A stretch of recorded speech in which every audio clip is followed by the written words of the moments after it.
Hi, my name is Brandy Becker-Wright, and I'm a social worker at the Alzheimer's Association Michigan chapter. I also play on an over 30 women's soccer team, the Magic, through the Great Lakes Women's Soccer League. For the 5th consecutive year, we will be doing what we love to help put an end to Alzheimer's and all other dementia. During the longest days of summer, we are joining others across the world to honor people living with Alzheimer's and other dementia, their caregivers, and those lost to the disease. By participating in the longest day, we are helping to raise funds and awareness to advance the care, support, and research efforts of the Alzheimer's Association.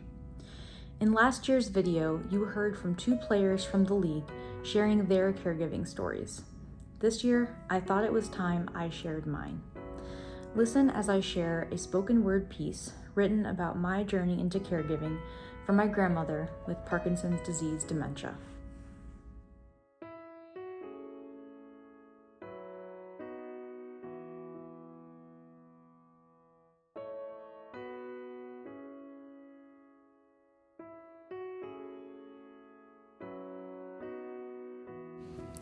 My journey into caregiving, well, it started out a bit unexpectedly.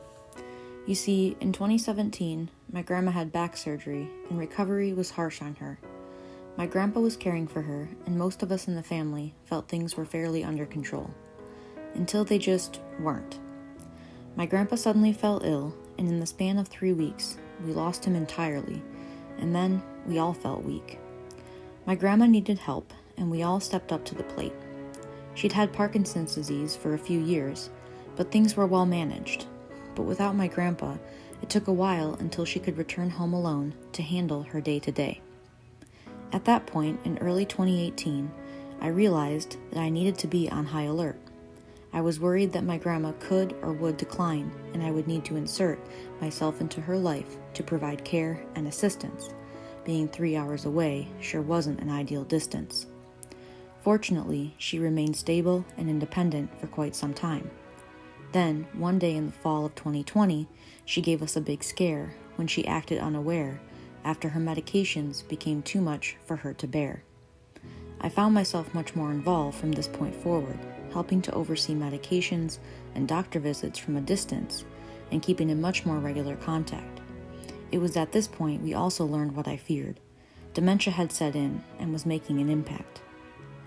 For the past almost 2 years, my life has now consisted of long-distance caregiving. I'm in regular contact with doctors, pharmacies, and the like.